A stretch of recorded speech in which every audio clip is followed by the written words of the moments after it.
This is the Powered Up Podcast, show 21. All strong projects center on standards, right? The academic standards are at the center. It's how we meet them.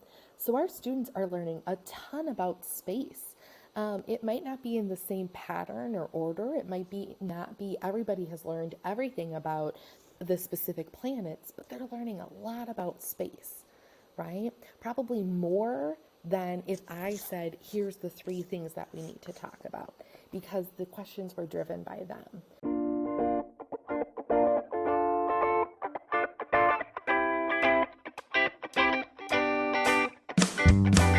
Welcome to a real-world education with insight and advice from teachers in the game, where current and former educators reveal what truly sets apart the great teachers and what it takes to make a positive impact on students. Whether you're in pre-service learning, new to the game, or a seasoned veteran, this is the show for you.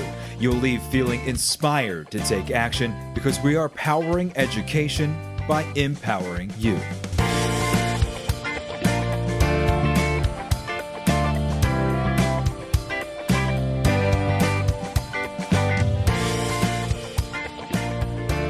Hey, what's going on, everyone? This is Ken Ehrman, host of the Powered Up Podcast, and I am here with my co-host, Mr. Matt Sentence Stem Rogers.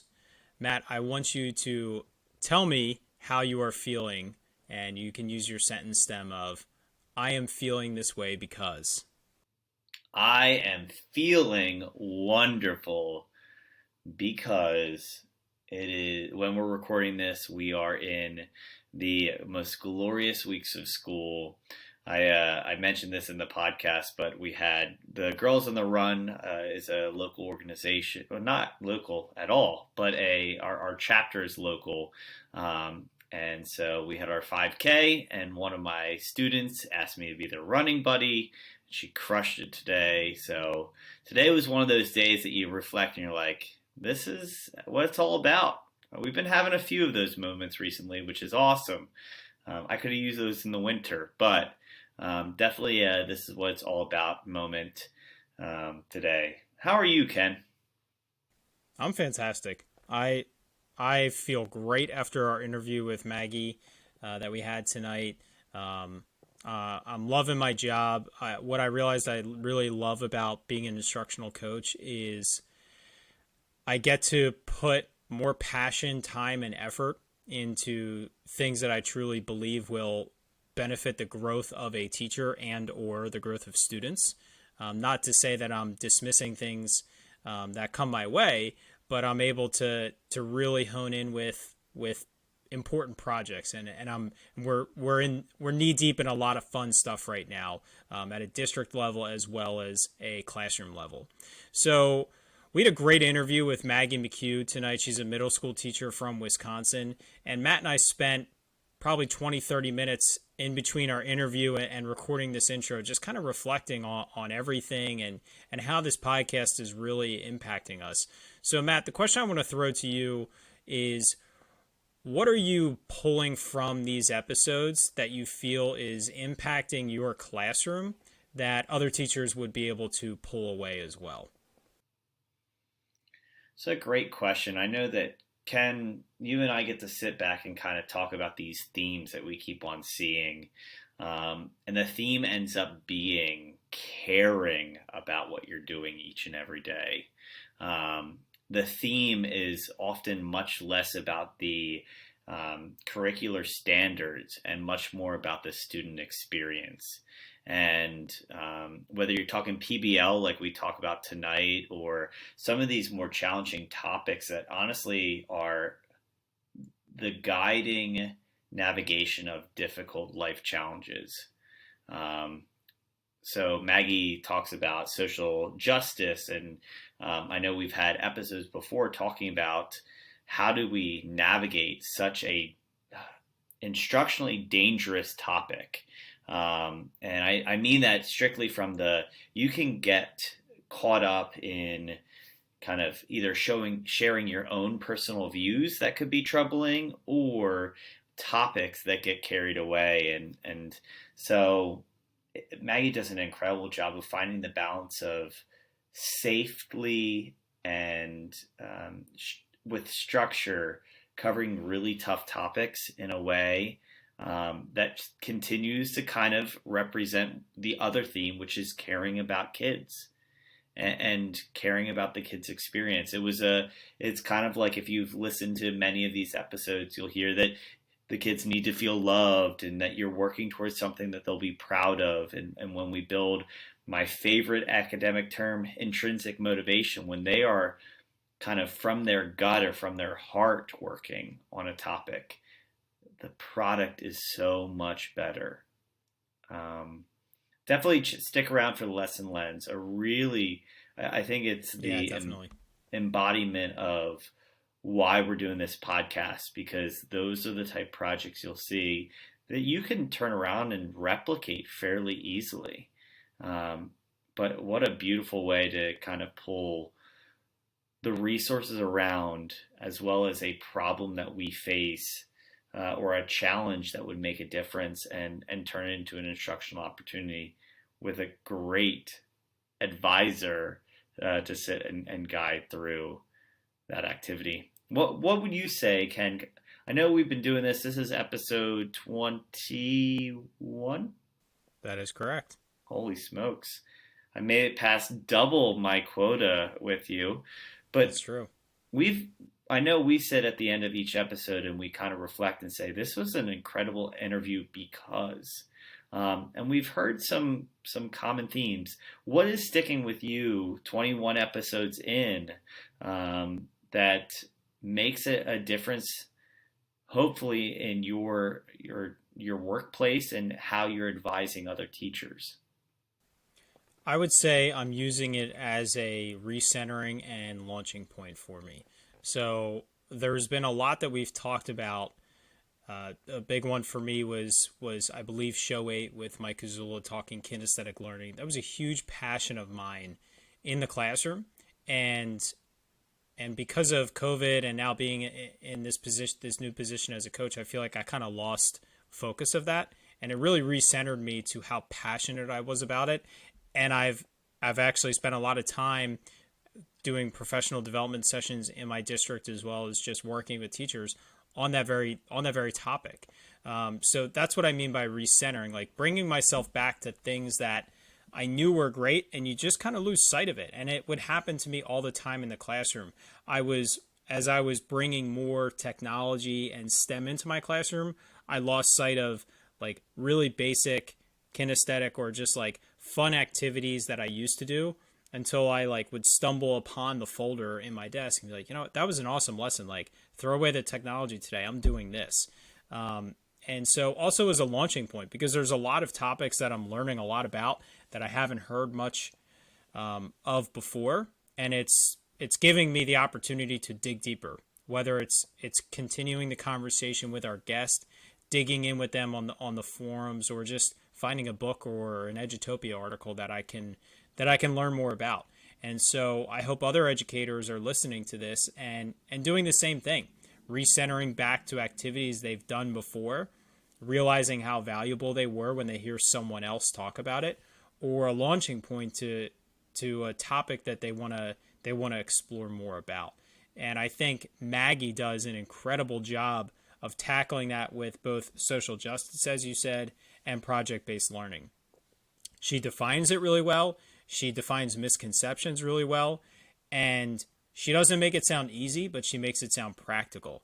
She provides great steps. She provides great ideas, multiple projects she references throughout, and provides a lot of detail into how she approaches that with students, and does a great job of answering questions from us about digging into it a little bit more and how you can implement it in stages to build your comfort as the advisor or facilitator or teacher, as well as the student's comfort in learning in an environment like that. So without any further delay, let's jump into that interview with Maggie McHugh. Maggie, welcome to the Powered Up Podcast. How are you doing today? I'm fabulous. Thanks, Ken and Matt, for having me. Absolutely. So to start things off with us, why don't you just officially introduce yourself, share with our audience where you're coming from and just kind of a snapshot of what your education career and journey has looked like so far. Yeah, absolutely. So Maggie McHugh, I am from La Crosse, Wisconsin. We're a town on the Mississippi River, a beautiful, beautiful town between the river and the bluffs. My hometown is La Crosse. I'm a hometown girl, a Wisconsinite through and through. You might hear me say "ope," and that's okay. So my educational journey took me through my college, which was at UW-La Crosse for my undergrad and my master's. And then during my master's, my thesis chair said, Maggie, there's a program through New Mexico State University I think you should look into. And it was a hybrid program for teachers to get their PhD in curriculum and instruction, emphasis in social justice, and looked into it and went for that. Funny thing is, the name of the town is Las Cruces, which is Spanish for La Crosse. So I feel like I just went from one La Crosse to a Spanish La Crosse, and that was an absolutely fabulous journey. I've been teaching for 15 years, and the last 8 have been in a charter school. Our charter schools in Wisconsin are affiliated with school districts, so we are a school district affiliated charter. Project-based learning is our emphasis and my personal passion. That's awesome. I am very excited to dig into the project-based learning. Just to clarify, your undergrad, master's, and PhD, did you pursue all of that before you got into teaching, or was that early in your career that you were pursuing those extra degrees? Yeah, so the master's and PhD, I was also teaching at the same time, which was crazy. When I started my master's and PhD programs, I was working at the university that I got my undergrad and master's, UW-La Crosse, with the math education department. And then through that, though, I knew I wanted to continue. I'm a geek like most teachers. I love to learn. And so I continued with my doctorate. And it was while I was doing my doctorate, focused on social justice, that I thought, I really need to see how this looks, what this looks like, can feel like in the classroom. And so I switched and moved into a 6th grade position and haven't looked back. Can we dig into that a little bit? Just what you found with social justice and how it was impacting the way you were approaching your teaching and your students' learning? Yeah. I think with social justice education, I always talk to people, there's sort of 2 views, and both are correct. There's teaching for social justice, creating a classroom culture that's welcoming, inviting, based in your students' culture, in their home lives, in their languages. And that's really creating that classroom environment that supports equity for all students. But then there's also explicitly teaching about social justice and having students investigate social justice topics and recognizing they can be change agents even at 11 years old when they come into my classroom, if not younger. And so my approach in the classroom is both, but I do explicitly talk to my students, conduct projects around big topics, whether that's water crisis, accessibility. We're currently having our students conducting empathy interviews, and I have students looking at topics anywhere from homelessness, child abuse and neglect, to the death penalty. And it was born out of their interests and their passions to really empathize with another person. Gosh, I am very excited to talk with you, Maggie. I feel like one of the things, you have a very interesting background, and you do follow that, work hard and really try to kind of acquire as much information as possible. And there's an element of just excitement to see how it works out. I know from my undergraduate experience, I felt like everything was theoretical or philosophically how things should work. And if you look a certain way, then a behavior is adjusted. And I knew that wasn't authentic. So I could absolutely see how your idea of getting in and seeing, I know Ken and I come from more of the technology background, where we can we love sitting at a round table and throwing ideas around and pitching ideas of how you could integrate a piece of technology into a curricular area, or how you focus a curricular area around the equipment that you do have. But the key behind that really comes down to kind of practicing what you preach. And it's Right. really hard to sit there and make those suggestions if you don't actually have high quality experience. And so I guess one of the things to kind of jump into is you're obviously in the classroom as you're going through these experiences. Do you feel, this is an interesting question, I think, do you feel like as you were going through your master's and doctorate program, when you're really testing strategies out, that was your best teaching experience? Or after you acquired all the information and you really got to put all the passion and maybe a little freedom of creativity since you didn't have the coursework, which was the best version of Maggie in the classroom? I mean, the best version of Maggie is the next day, right? There's every day is getting better and better versions of me. I don't think I'll find the best version until the day after I retire, probably, when I continue to find avenues to teach. During my master's and doctorate, I I have to admit I was timid to touch to explore certain topics.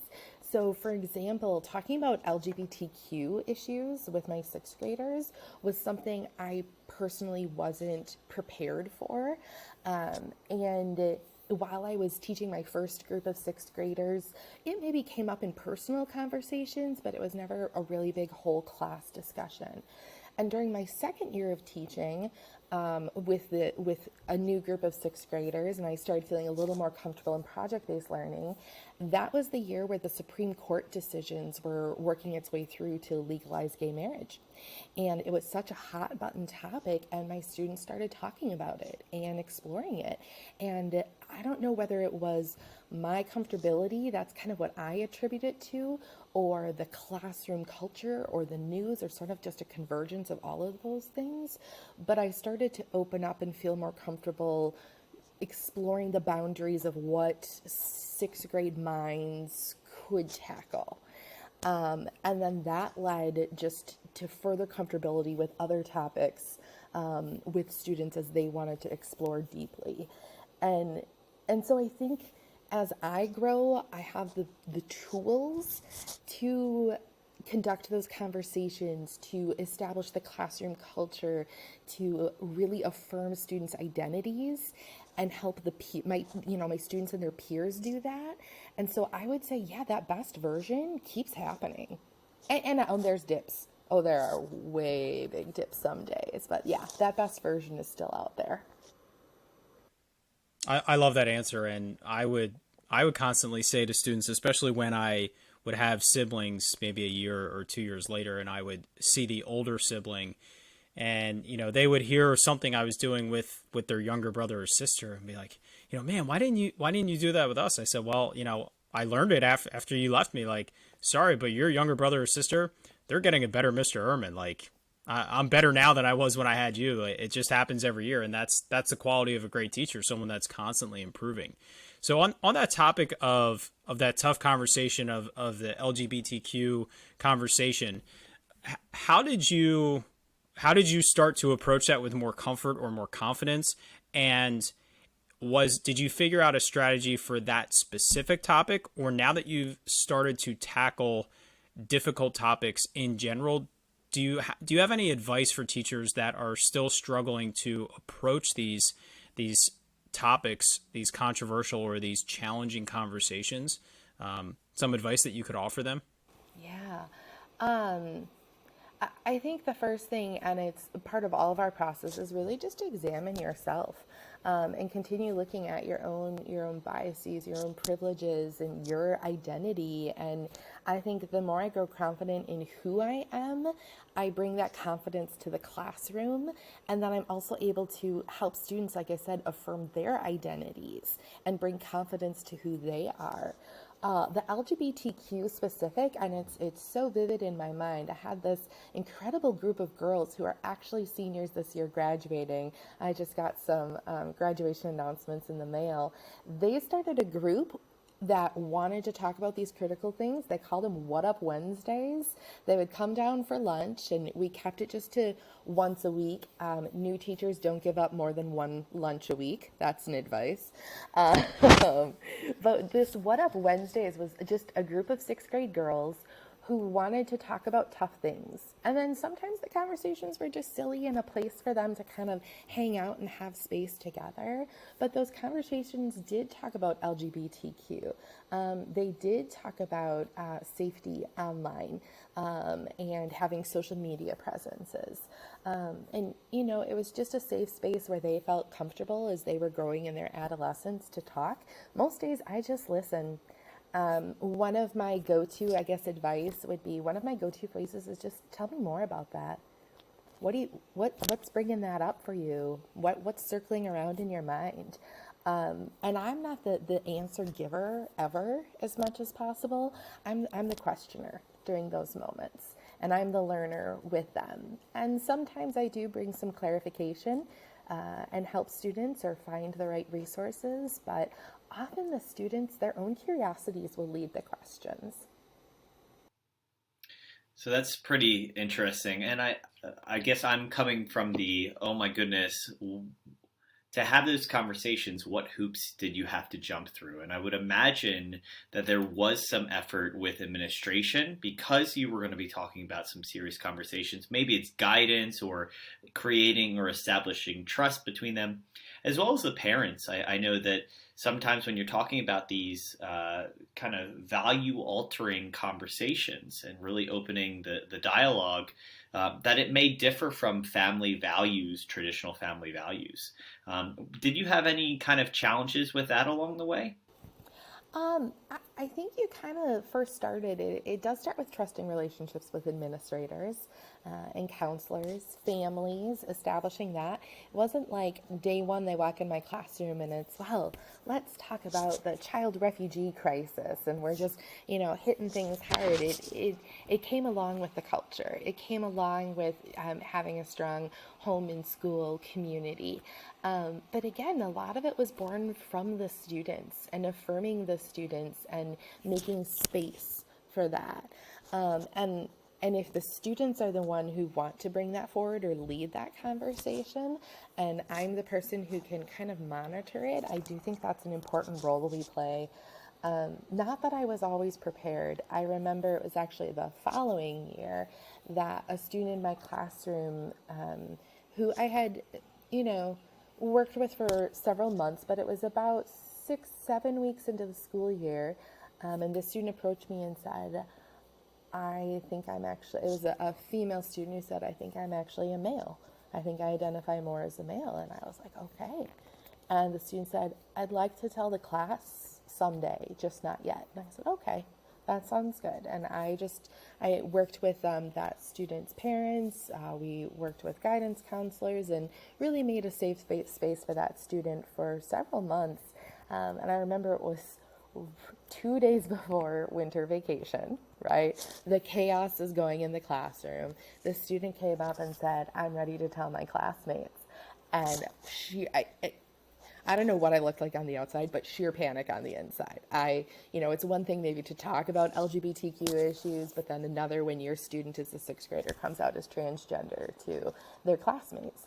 And we all sat down, and I had alerted the counselors, said, I'm not sure where this is going to go. I don't know who I need, but this is happening. I had a student teacher. The student teacher's like, I don't know what to do. And I said, me neither. Let's just sit there and be, really serious and positive. And we sat down with everyone. I told my students we're going to have a serious conversation. I said, everybody's welcome in this classroom. As you know, we have a student in here who's been part of our community, and the student has something to share.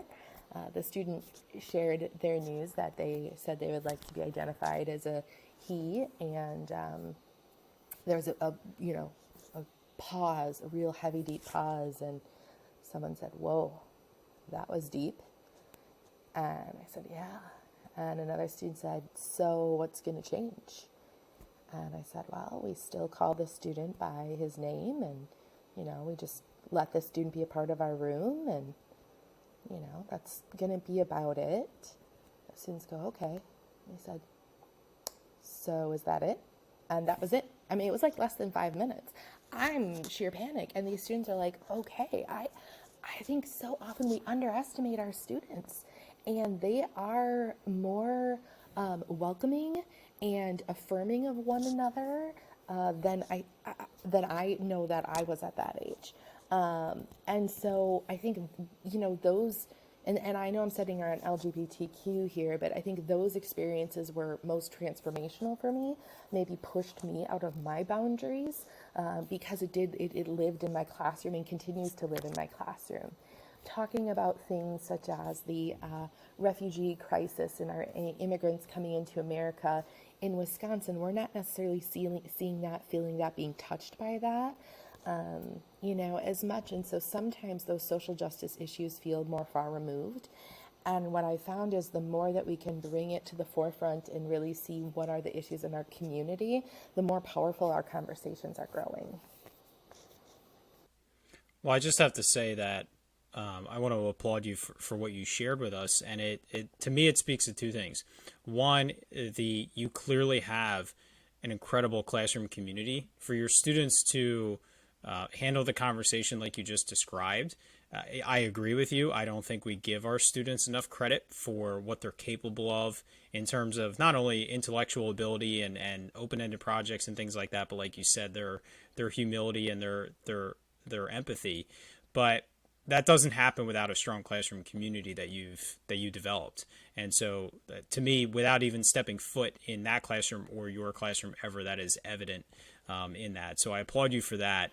And Thanks. also accessing your resources, going to the guidance counselor, the administrator, whoever else, because even if you were so uncomfortable with that conversation at all, it's just being present for that student and listening and pulling someone in that is comfortable in handling that is the best thing you could do as well.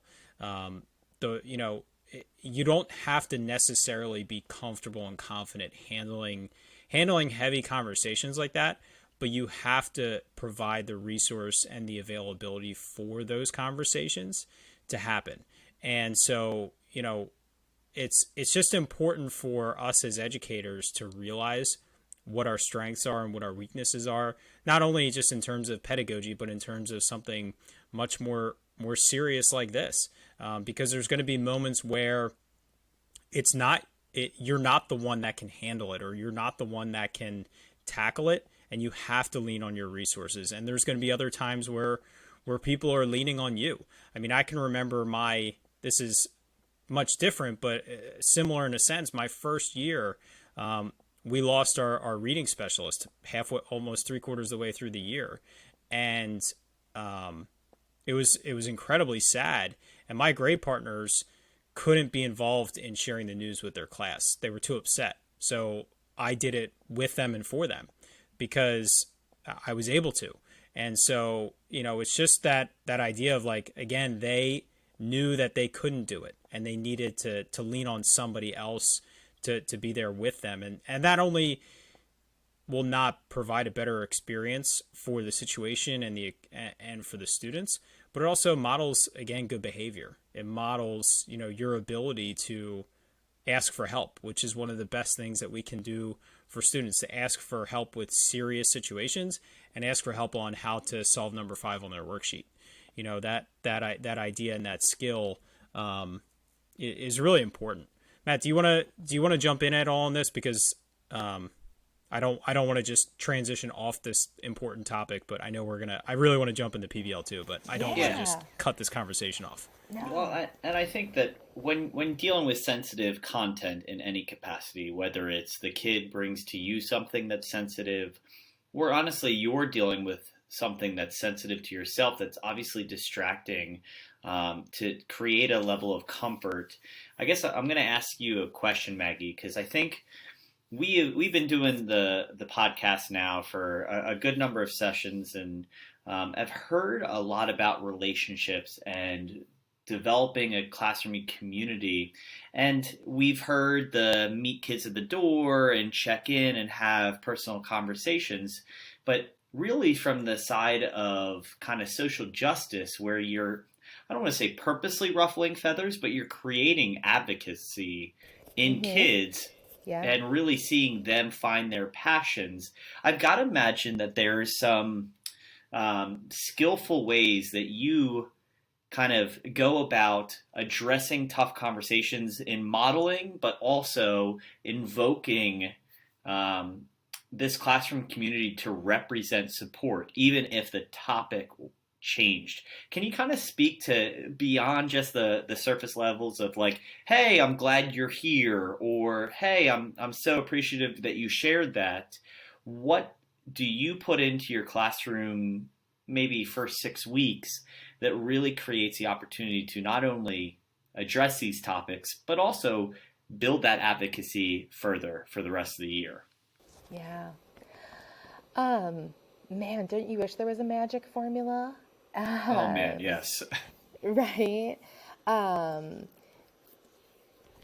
I guess the first thing that comes to mind is it starts with circles. If you're familiar with restorative justice protocols and practices, the first thing I do is I get kids in a circle, uninhibited by technology, and really we practice forming a circle, right? Not an oval shape, not a circle with a little like bulge, not someone kind of on the outside. Like we are all part of it. Everybody can see one another. And within them, that circle, it's starting to share. Every Monday, my peaks and valleys. Some people call it rose and thorn. You're high and a low from the weekend. One year I had a group also say we need a plateau where something was like, kind of meh, right? The age old meh right now, which is apparently a word. And just affirming everybody had something, probably positive, even if it was I slept, I had a good meal, and something maybe meh or something not great. And that's where I start, right? Grounding in each other. And then we come back to that circle often and just have time to reflect. Every single day we have advisory, even in middle school through high school too. In our school, we have advisory because we find it so important to develop that community of learners. Leading up to starting to ruffle feathers is I really work on identity with students. And we look at our cultural identity, we look at our language identity. There's a really beautiful poem called Where I'm From by George Ella Lyon. It is a phenomenal poem, and there's an activity, I'm sure if you Google you can find it out there, where you take that poem by George Ella Lyon and you create blanks, and students can fill in those blanks. And so George Ella Lyon, I just Googled it really quickly, says, I am from clothespins, from Clorox and carbon tetrachloride. I am from the dirt under the back porch. And then we give students blanks to tell us where they're from. And maybe they're not from the clothespins and the dirt under the back porch. Maybe they're from the hanging gate that swings and is kind of creaky at night. Maybe they're from apartment 3D. Which was way better than apartment 1A on the floor. Maybe they're from the room that has their 3 other siblings because they're set with 2 bunk beds in there. Maybe they're from an old cabin that sits way back on a dirt road. Maybe they're from the farm where they get to play in the barns. I don't know. But we start by really building up who we are, where we're from, and where we're going as a group. And to build in those conversations, we talk about the news, but we talk about it and we practice. I use very purposeful sentence stems with students, right? We practice how do we interact with one another. So tell me more about that is one that I always ask students. If you're unsure why they said that, say that. Tell me more about that. They start parroting and saying, well, we sound like you, Dr. McHugh. And I said, good, because I think I sound fabulous. But I will, have you thought about, would you consider this? Why did you say that instead of this? And then they might say something, well, Ken said this. I agree with Ken, or I respectfully disagree. And using those sentence stems, helping students learn how to navigate conversations. And maybe at first it's the age-old debate, is a hot dog a sandwich? And we learn how to debate, is a hot dog a sandwich?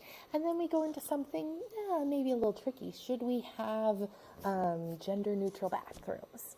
right? Why or why not? Should all bathrooms be gender neutral? That's a great, hotly debated topic with students. Into, our video games promoting dangerous, angry children. And then, we can keep building those conversations and learning how to have critical discussions. And those critical discussion skills then last, throughout the community, throughout the school day. Students have even talked about it at home.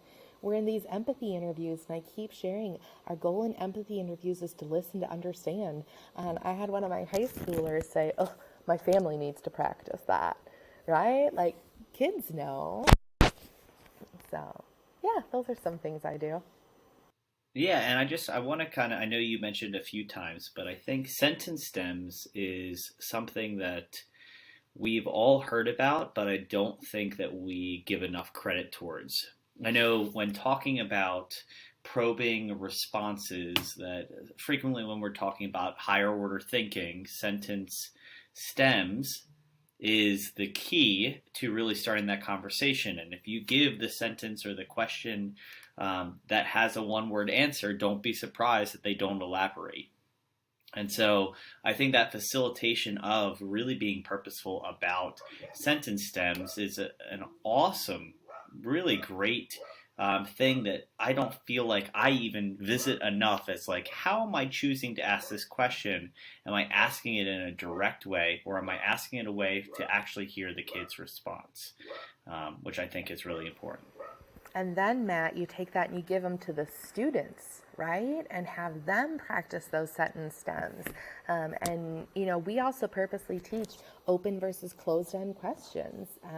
Our students in project-based learning, and I know we want to talk more about that, but one of the big things we emphasize in project-based learning is talking to your experts, interviewing experts. And we work on specific questions. We have them practice interview one another. And if they come out and say, well, their favorite sport is football, I'll say, sounds too close-ended to me. What about football? Who's their favorite team? Did you get a story about a game they watched or played in? Tell me more, right? I can't emphasize those three words. Tell me more. That's great, and you mentioned it here, so I wanna dig into the PBL. But before we do, Matt, I just want to congratulate you. You made it to episode 21 without our audience meeting Ollie. Everybody say hi to Ollie. We could hear Ollie in the background Ollie, while Matt was asking his last question. For those that don't, Matt's dog is very energetic, even after a 10-mile walk or bike ride with him. So I'm thoroughly impressed. I guess I should probably applaud your wife more so because she's probably entertaining Ollie right now. I'm thinking of padding the rooms so that Ollie doesn't make an appearance. But so digging in the PBL, what I would like you to do first is define it in your own terms, and also maybe throw in like what you think are common misconceptions about project-based learning that maybe is preventing people from even like digging into like looking into possibly implementing it into their classroom. Yeah. So project-based learning, and a shout out to PBL Works. I'm a national faculty member for them.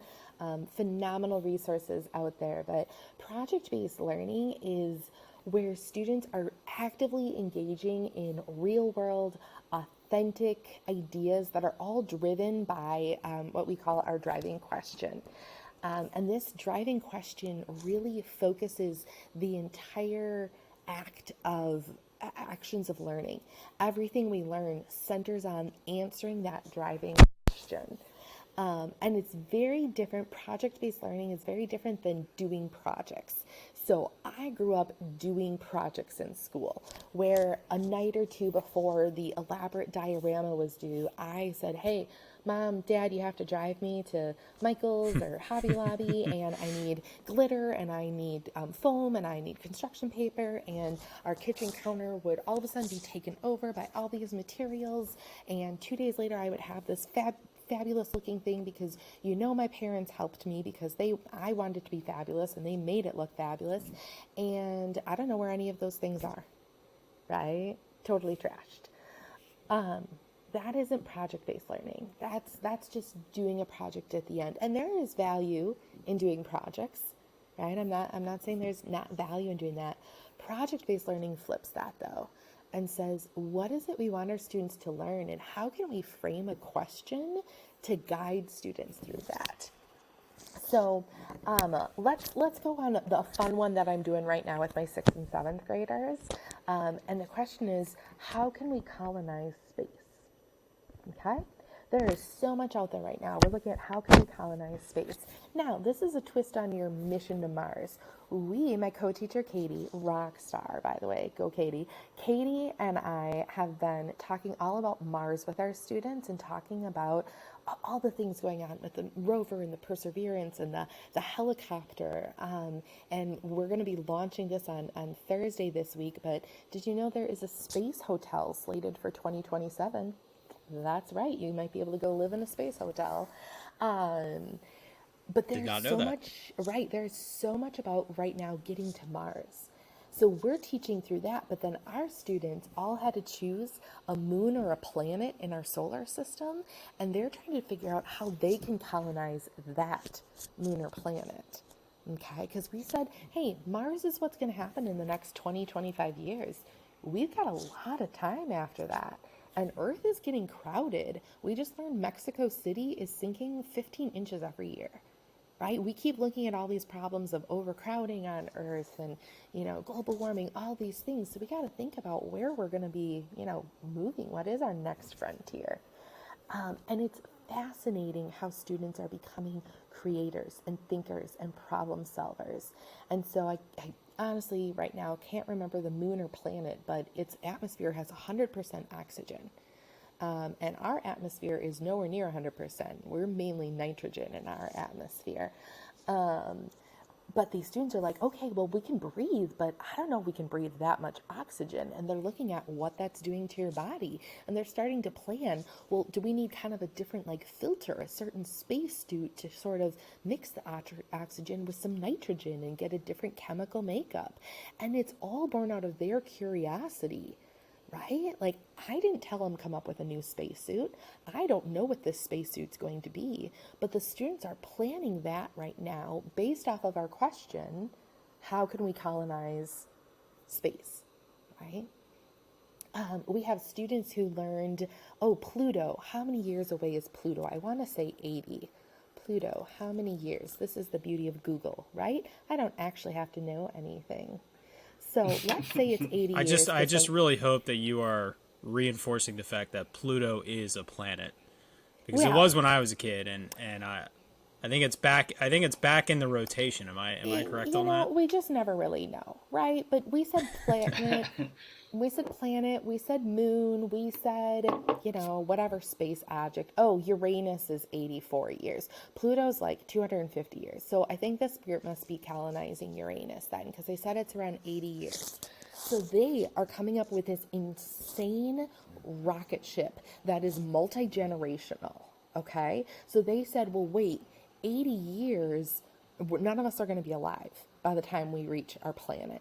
So instead of having just one generation of people, we need to have babies. But the babies, if they're babies, they're going to be 80 some years old by the time they get there. So we need the babies to have babies.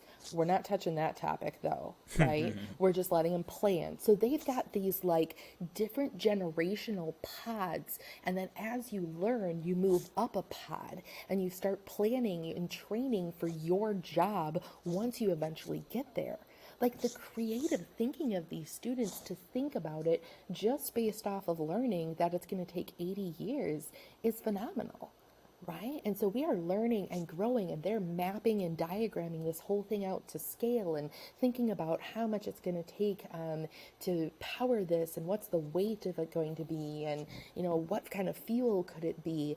And it's their questions that keep driving the project. And to me, that's project-based learning. Right? I don't know. It might not be this fancy actual thing, but I'll tell you, cardboard and some really cool online programs.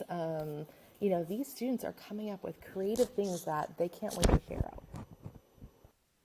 So what's the roadmap look like for this project specifically, or yours in general? What is your strategy for starting it off with a question and giving students that total independence in asking more questions and following their curiosity?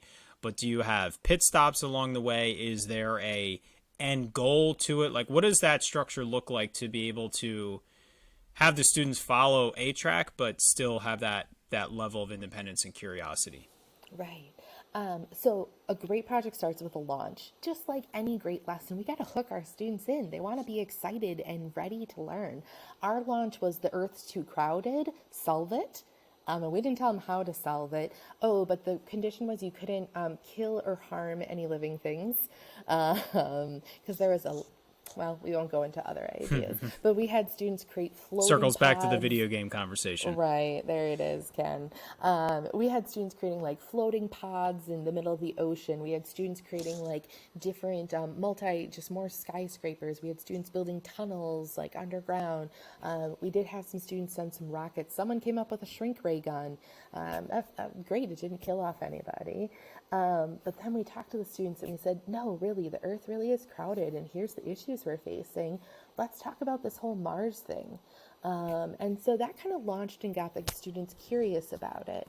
How we are managing and structuring, it's all cycles of inquiry, right? We ask a question, and the students wrote a list at the beginning of their need to know questions, and we keep bringing them up. Hey, you said you needed to know about atmosphere so we knew if we could breathe on other planets or moons, right? So this is something you said. So then we are modeling it, like I said, using Earth and Mars, and then they are going through and finding information and data about their own planets or moons or celestial objects. And so it's sort of a model and hand off that responsibility. And then we continue to come back to our questions, and we mark questions off as answered. We take questions and say, well, that actually started a new question. And yeah, we have a roadmap. The roadmap is, as always, 3 to 4 days off schedule, but that's okay. Right? That's okay. And where we're moving into is really our students. They've been making websites, secret mission plans that nobody else gets to see but us in their website as their secret mission. And eventually now they're in their teams going to be coming up with solidified plans that they will be presenting out. All right, I have a few things to point out. And so the first thing that I want to say is, so Maggie, this speaks to intrinsic motivation, and it speaks to the kids owning an opportunity to make a difference. And I think that where that idea of social justice matches PBL so well is the idea of the discoveries kids make. It doesn't have to end. It doesn't have to stop at the end of your project. You could make a suggestion, or you could get in contact with a subject matter expert.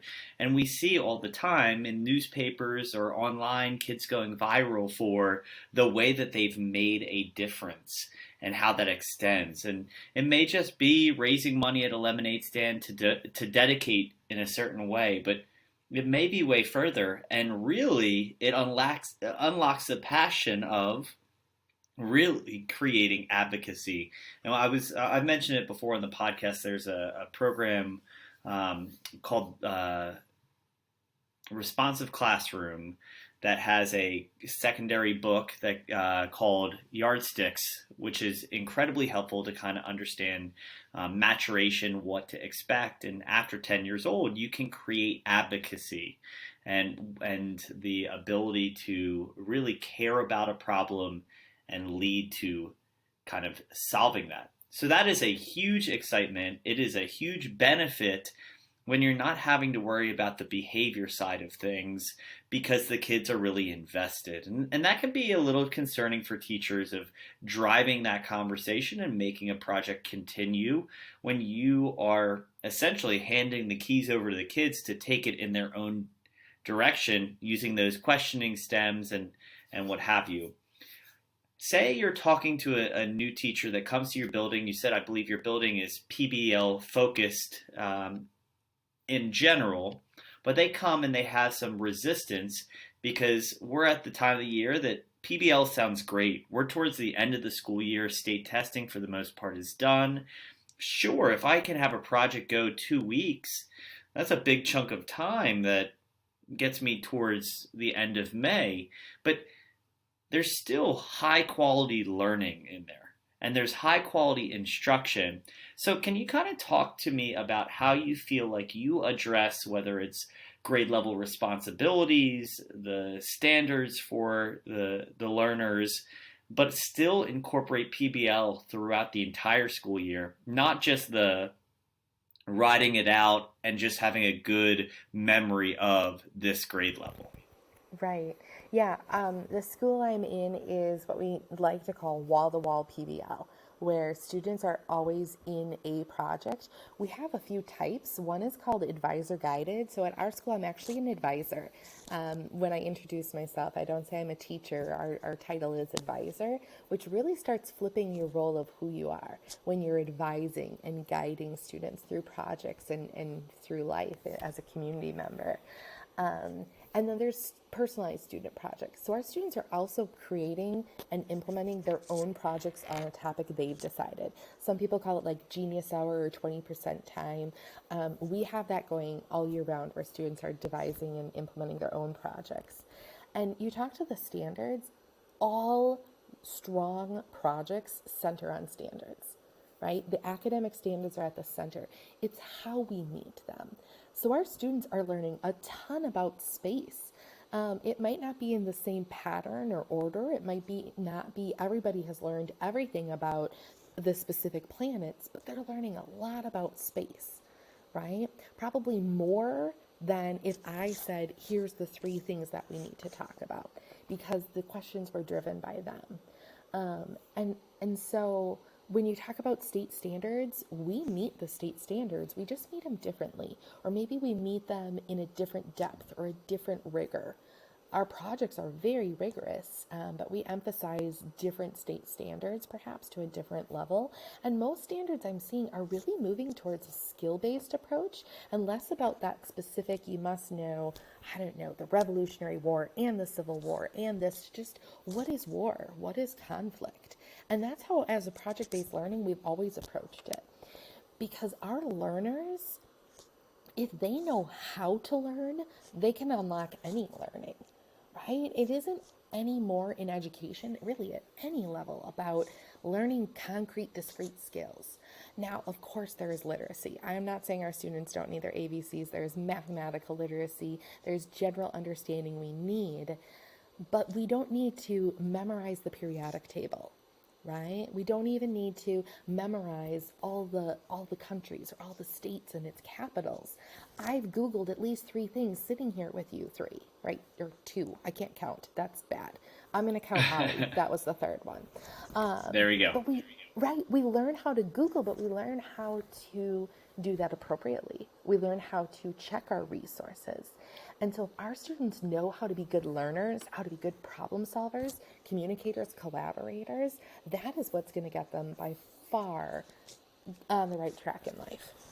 I love that. I love how you're referencing the standards, because you're absolutely right. It is at the core, and that's where the creativity and the expertise of the teacher comes in designing the structure to make sure those standards are woven through the process and the students just stumble upon them. They don't, Matt, I know I've heard you say this many times, maybe not on the podcast, but like tricking the kids into learning, that's really what you're doing.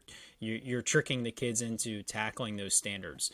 So when you first described project-based learning and what it's not, you said it's not that project, going to Michael's, like you said, when you were a kid, which I completely agree with.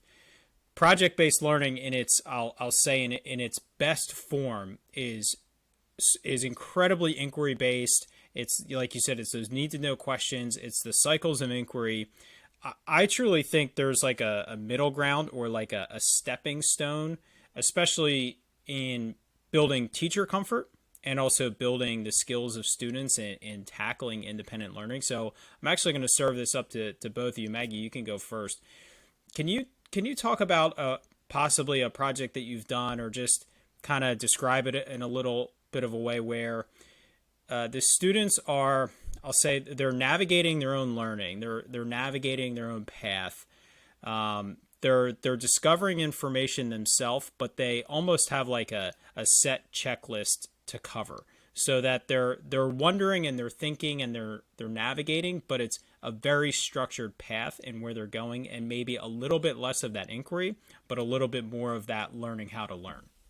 Does that make sense? Absolutely. And so you're right, project-based learning has this continuum, and there's two pieces. There's the teacher comfortability and the student comfortability.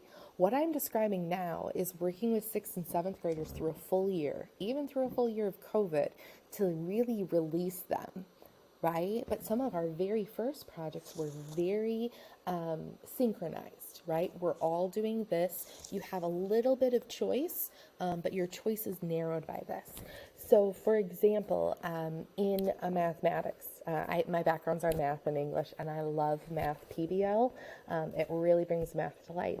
I do a project with the students where they are designing their own toy for a new toy company, and that toy company is Built by Math, Powered by Fun. That's the slogan of it. And so, right, who doesn't want to be built by math but powered by fun? And so this toy company is all based on shapes, though, because they want children to recognize shapes. And so everything you see in these toy designs have to be a recognizable shape: a triangle, a quadrilateral, a polygon, a circle. And so the students start by developing a 2D blueprint of their toy. Now that's where the choice comes in. I'm not telling everybody your 2D blueprint has to be with one circle and 2 triangles, right? Like, they get to come up with their 2D blueprints, but I leave that part open. And then we progress to the next stage, which is learning the area and finding the area, and maybe talking a little bit about composite shapes and why do we need to understand the area for this. And then we move a little bit further and we start into talking about, well, this 2D shape can come to life, and it's with something called a net. Let's explore nets and talk about this. And how then can we take this net and actually learn what a 3D shape would look like? And now area is no longer just area, it's called surface area. And what is that? And so I'm stepping the students through the process, all the while they're building this toy. Right? And we can explore volume with it, and we explore unit rate and talk about, well, do you want your toy, is it a plastic? Because here's the cost per square centimeter of plastic versus the cost for vinyl, right? Or a cost for this furry material. And so I keep offering more nuggets of choice along the way. But students, meanwhile, are still designing this toy and creating their portfolio so that they can share with the toy company their design, right? And pitch their design. And so that would be like teacher comfortability. I'm very comfortable with leading my students step by step. But at that point, the student comfortability wasn't that open-ended, right? And so we're all going in the same pathway with just little choice. Sometimes the choice is you can do it by hand or use this app. Right? Even that minimal amount of choice starts us down the pathway of, helping students, empower them of how best do you learn and how can you display that learning best to me. Perfect. You nailed it. That's exactly what I was asking. Matt, do you want to jump in with any examples or ideas related to that? That's that same topic of building your students towards inquiry with a little bit more of a choice-based project.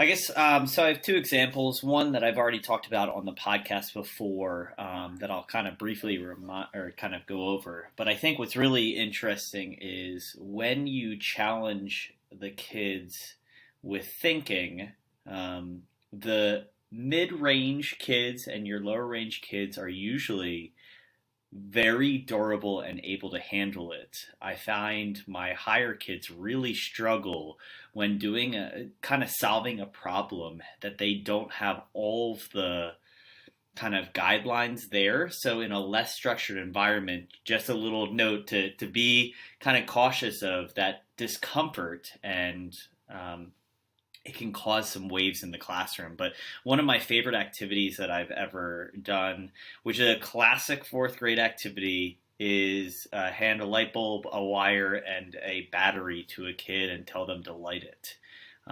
And I know it's something that I didn't necessarily do, but I know a lot of people have when they were in that grade level in fourth grade. But they have to doodle kind of an idea of how they think that light bulb would light before they try it. So you have the light bulb on the left-hand side of the paper, the battery in the middle, and the wires on the right-hand side, nowhere close. That's the first trial, and it doesn't light. And then you have different variations, and it's really exciting when a kid says, "Oh, I got it to flicker." We're not positive it flickered, but the excitement usually pops in right around that time frustration starts to set in, and it rejuvenates the entire class. And so eventually you figure out, okay, they found one method. You tell them there's 4 total methods to get it to light. And that drives them nuts until they find the second and then the third. And they feel so accomplished at the end. I know that's just a basic example, but every time we add a new item into the box of materials, they have that same exploratory experience where they are critically thinking, how could we possibly include it? Matt, I love that example. And what you're really touching on is productive struggle, right? How do we help our students productively struggle? How do we help them so that they don't end up past that zone of proximal development where they're in tears and so frustrated they can't learn? But how do we not make it so straightforward that they're not learning, right? Their brains aren't growing.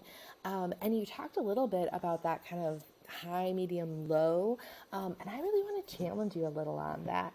Because I feel like if we can give our students more productive struggle, we wouldn't necessarily see these grade banding or these issues, right?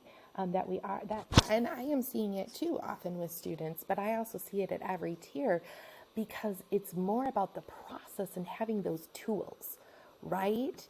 And then I would love to see that light bulb demonstration with a table of materials. Could you give them some Play-Doh, some tin foil, right? And slowly keep opening that up so we can have more productive struggle and more creative inquiry. Oh, that's so fun. Well, and that's what the beauty of the lesson, because we eventually kind of do different tiers of conductors and insulators. And what I find so interesting is the high learners are so determined to diagram the correct process before recognizing, hey, it didn't work, let's try 5 different things. And some of my other learners end up getting it and they become the hero of the class. And it's such a cool experience out of the hands-on learning and kind of the exploratory, no fear of failure. You're really building that kind of concept of, I'm going to try this and I'm going to try this and I'm going to try this. That everyone, as you were talking about, that productive struggle is really great. Another example that I just want to bring up, I've mentioned it before, is I absolutely love it. I'm trying to reframe it this year. When I was in 4th grade, we did this $1 million project. I remember cutting out parts of a magazine to build my dream house after $1 million.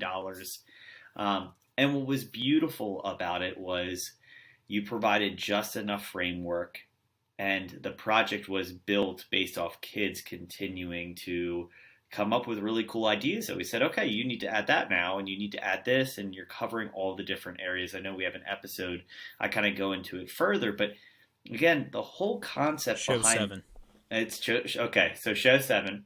But the beauty behind it really becomes merging mathematical concepts that are really important, and it's prove-its that they've kind of acquired the instruction or acquired the information they needed to have that part, paired with something that represents their own personality. And whether it's social justice, whether it's a problem for a teacher we're all trying to help out and pitch in to solve, whether it's a community service item, or if it's just a pretty straightforward academic concept, the idea of really pulling the features of PBL into it, where it's less maybe you can challenge me if I'm wrong.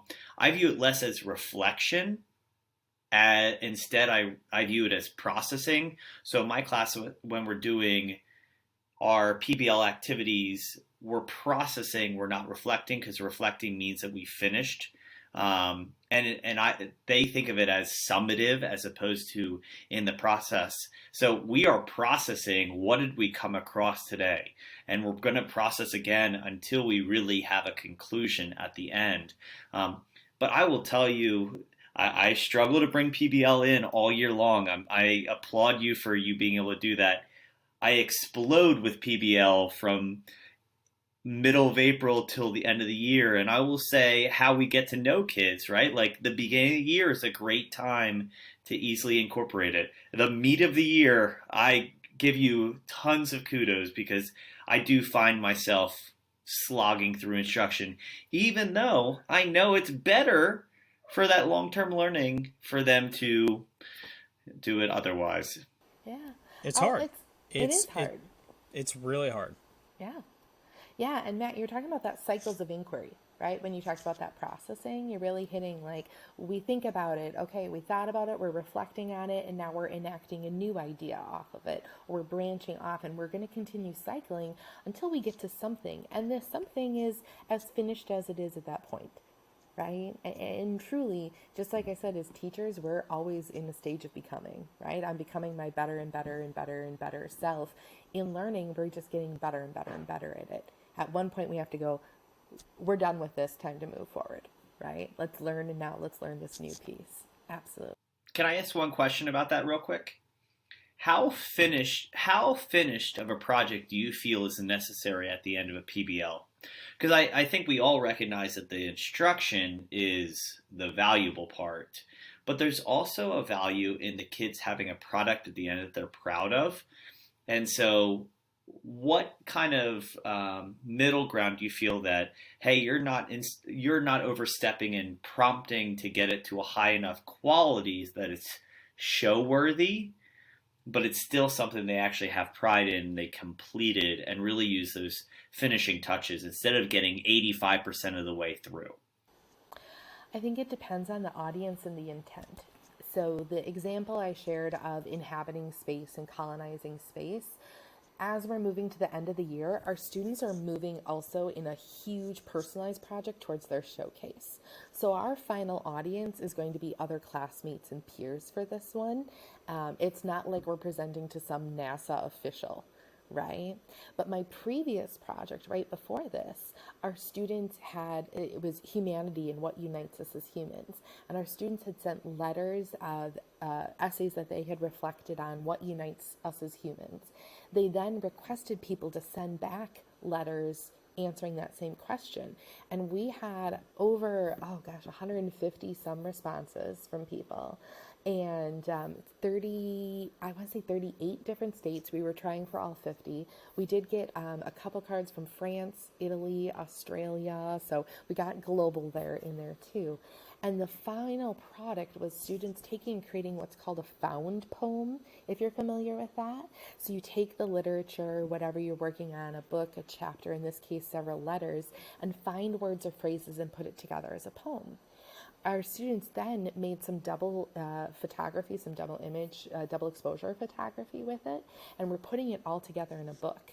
That project ended in March technically, but we just got reviews back from some art education students at our local university, and so we're cycling back to that because that final product is going to be actually a hardcover published book.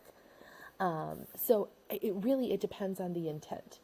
Right? And I try to mix it up because if you always go for the highest level, you could be on one project for the entire year, right? So I try to mix it up and not put too much pressure on students at the end of every single project. So that was our one project that needed to be fully completed to the best, everything as perfect as possible. That's a great way to put it. I really do think it depends on, like you said, the students you have, the intent, and I'm sure it changes year to year. Next year, that project might not get revisited, or you might not get that feedback, or it might go in a different direction that you're not even seeking feedback. from others. And Matt, to circle back to what you were saying about your science lessons, the creating those light bulbs, you easily could have said, okay, everybody, we're going to make this light bulb light up with just these materials. Here's how you do it, and then have them diagram it afterwards.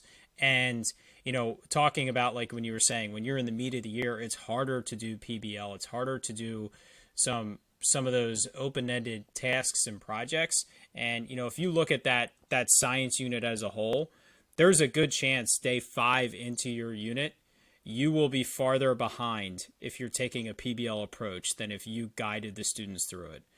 But I guarantee by the end of that unit, you're going to finish the unit pretty much on pace with if you had guided them through it. You can throw away the review days. You can throw away all those days. They don't need it because they know it, because they discovered it.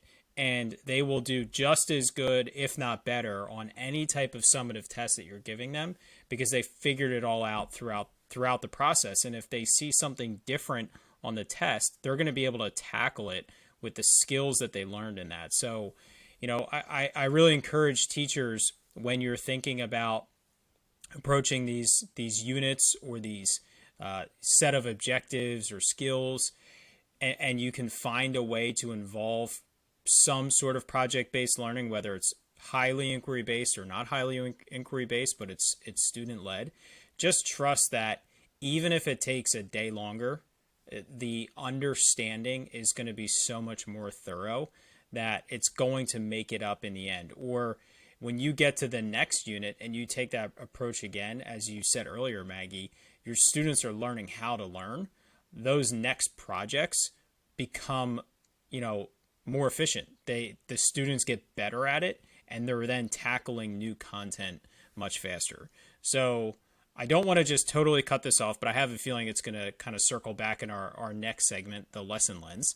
So Matt and I are going to ask you some questions to get some more insight. You've already shared a lot, so we're throwing a challenge at you. You got to come up with something else if you've already used up what you were going to talk about here in this part of the show. But the first question is, are we looking at a unit overview, a long-term project, or a single lesson? Oh, we're in a project world. That's shocking. Right. Can you clarify for us grade level that it would be kind of directed for, subject area if it is one or a few, and maybe the time of year you would expect to be teaching this?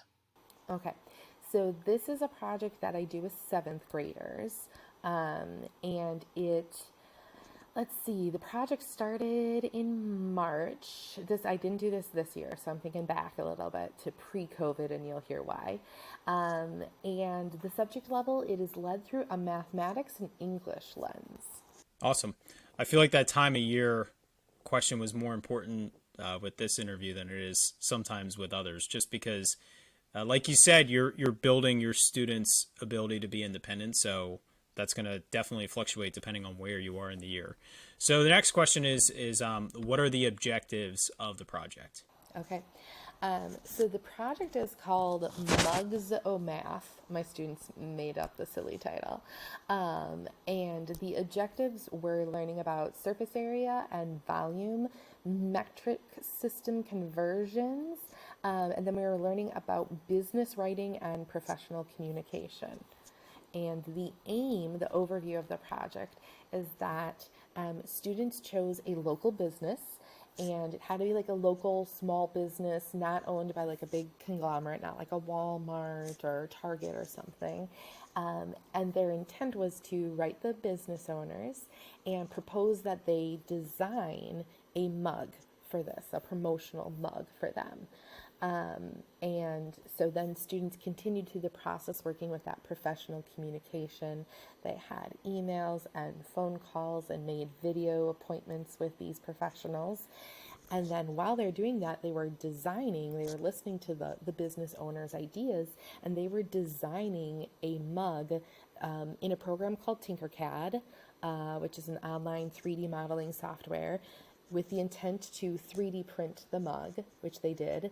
And delivered the mugs to each of the businesses. We are very familiar with Tinkercad. We talk about it quite a bit. We absolutely love that program. It's wonderful. So you kind of touched on this already. The normal question is, what are the students actively doing during the lesson? But maybe I'll kind of frame it as, what academic features are the kids pulling in to be successful at this lesson? Okay.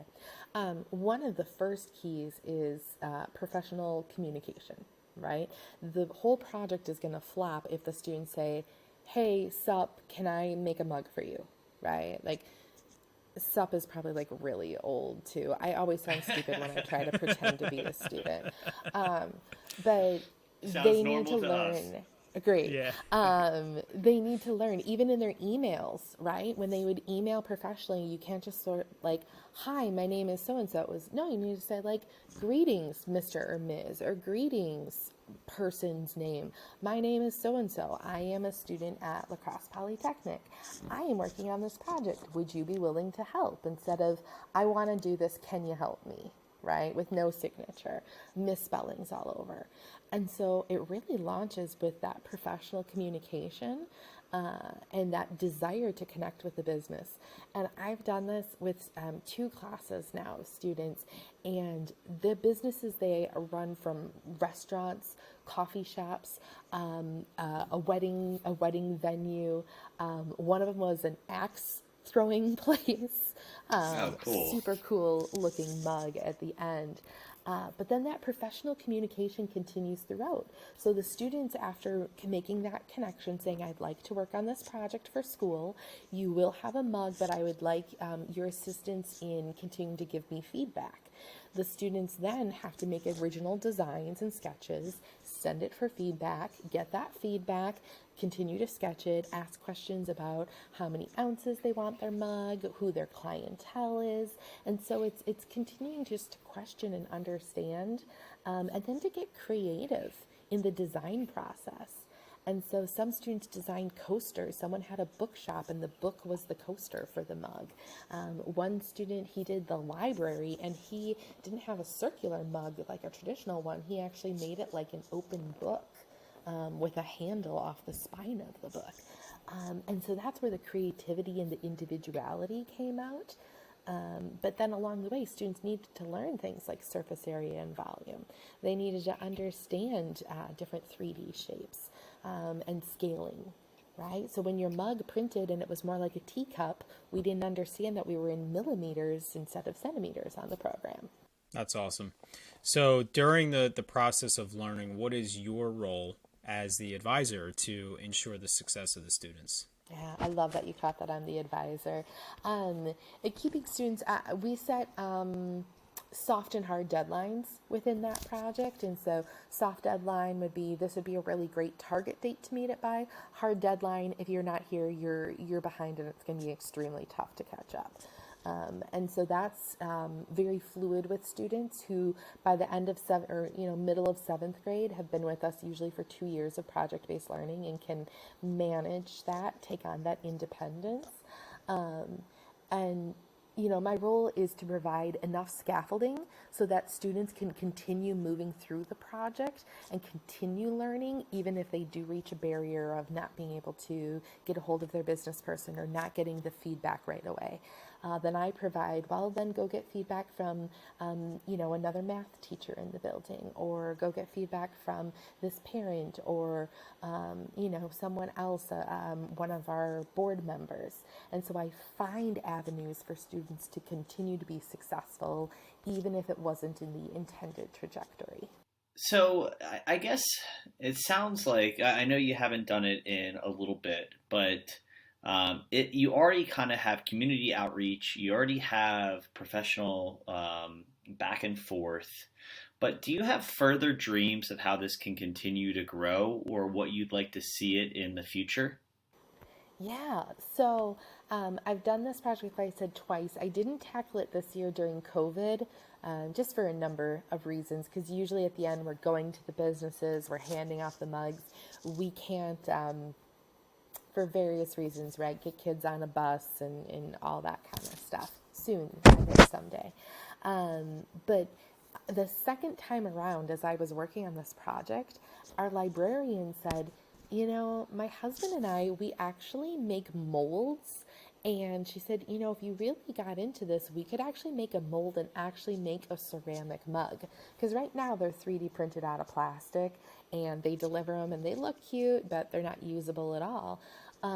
Really, to transform this, I'd love to partner with like one organization or a business who actually wants promotional items, whether that's a mug or something else that my students could design and print and then actually work through the full process of making a mold. And that would be incredible, right? Absolutely incredible.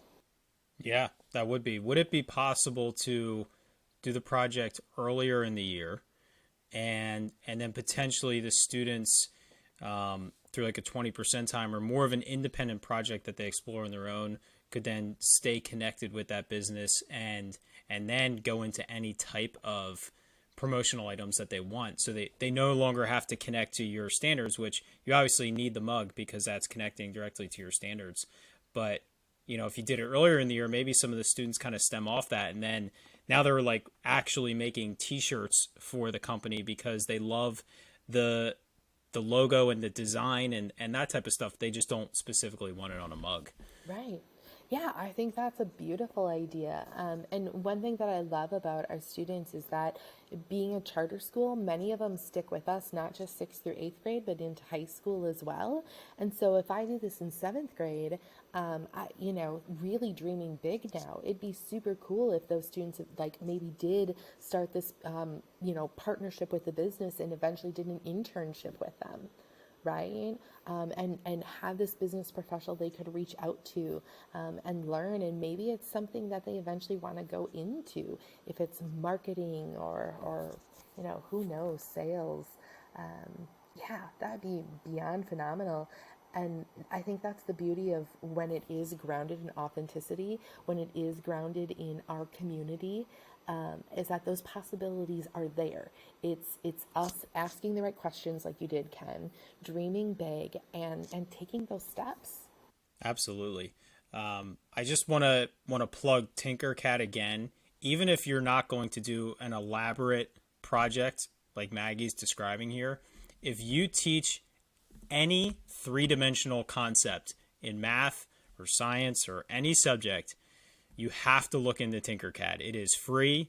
Every student can have an account. You can set up a class. I don't have it yet, but I'm going to post in the Powered Up forums some tutorials on how you can teach volume, surface area, just 3D dimensional shapes, vocabulary. If you do it, you'll never go back to any other method, because the reality is we normally teach students three-dimensional concepts on a flat piece of paper, and we wonder why they're confused. If you introduce it through Tinkercad, you don't even have to have a 3D printer. Just using it as a platform to teach three-dimensional math is a game changer. So our last segment of the show is the exit ticket. 4 questions that Matt and I ask every guest every week. So question number 1 is, what is the best thing a teacher can do to make a student's school experience better? Love them. Just love them. Whoever they are, whatever they bring to the table, just love them. Like I said, we're in process. These young human beings are so in progress. And they can drive us crazy, for sure. They can annoy us day in and day out. But if we can get to the stage where we just wholeheartedly give our hearts to them and recognize them as human beings, that's what they need. That is the truth. What is the best piece of advice that you've gotten from a colleague or a supervisor or even a student that you think of frequently? Wow. I know you sent the questions and I totally didn't read them. So maybe read That's the all right. questions We ahead like of time. authentic answers. Read the questions ahead of time. Best piece of advice. Okay, Or this is something on that a you think totally of, that you think get of like, frequently. Here's yeah. one. Here's one. And this stems back to my undergraduate education. I had a professor, I don't remember the exact statistic, but it was something alarming enough that it stuck with me, is that there is an alarming percent of students who go an entire day at school and never say a word. Okay, and I'm not going to quote a number, and I'm not going to be that math teacher that makes the statistic up. But there is an alarming number of students who do go through the day without speaking a word. And so one of my ground rules in advisory every single day is that every student hears his or her or their voice positively within that first half hour that we have advisory. They need to hear their voice positively, not just from my lips, but their own voice too. And so grounding myself every day in that is something I try to think of and enact on that daily basis. I love that. We have not heard anything like that. I really love that advice. Yeah. So the school year goes in waves. We have our stressful times typically circled around report cards, conferences, state testing. What is something that you can say to teachers who are in that moment of struggle for them to really power up and rise out of it? Yeah. Take time for yourself. I'm sure you've heard that one, but our mental health, our well-being, find something that brings you joy, because we need to come to the classroom just joyful and happy. It's so true that who we are, our mood impacts the entire classroom. And so if you get to that stressor point and you need that break, find a way, find a friend, find a loved one, find an activity, but bring back the joy, and it will make everything so much better for you and for your students. Boy, oh boy, is it true. And Maggie, I will spare you from the outfit I wore today to reinforce how great of a day it was today. The last thing we have, this hopefully is an easy one for you, is how our audience can keep up with you. Just the idea of whether it's passively or actively, what are the best ways, if they want to continue the conversation or learn from you further, the best ways to do so? Yeah.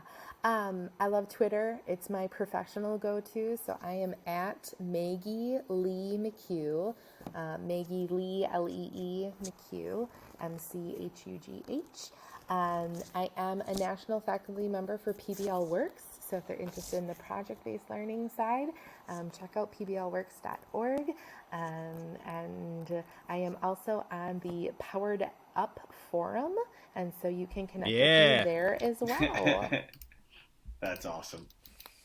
I love that you said that. It's growing. It's getting there. It's exciting. It's a vision, but it's getting there. And Matt and I are both very active on Twitter as well. And I think it's a great way to connect with teachers. But the biggest thing that we're trying to push with Powered Up is you can engage in longer conversations with educators. You're not limited by characters. You can ask deeper questions. You can share more meaningful content. And it becomes a searchable tool for others. So someone can come on a year later and see the conversation that the two of us or the 8 of us engage in, and learn from that, even if they're not there present in that moment. Whereas Twitter is not as searchable, but it's still a great way to network with educators as well.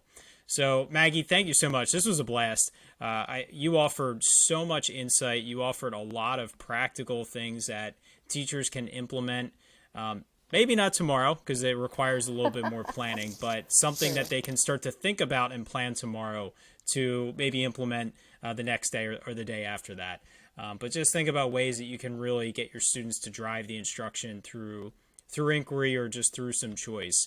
So everything that was shared tonight, as well as the links, ways to contact Maggie, can all be found on our show notes page, which is powereduup.com/show21. And we have some highlights of everything that's there. I'll link to the Tinkercad post that I put on the forums in there, as well as anything else pertinent for tonight's show. If you are listening for the first time, please subscribe to us on YouTube or your podcast app of choice. Please share this with other educators. We are talking to amazing, amazing teachers, just like Maggie, who really are making a difference for students' lives and the other teachers that they connect with. And Matt and I just want as many people as possible to hear the messages that they're sharing and hear the practical insight that they are providing to our audience. So Maggie, thanks again. Thank you. Matt, why don't why don't you close shop up here for us? All right. So as we power down this episode, Maggie, you did a great job powering us up. Everyone, we are nearing the end of the year. Be well, be healthy, and make every day count. We'll talk to you guys next time.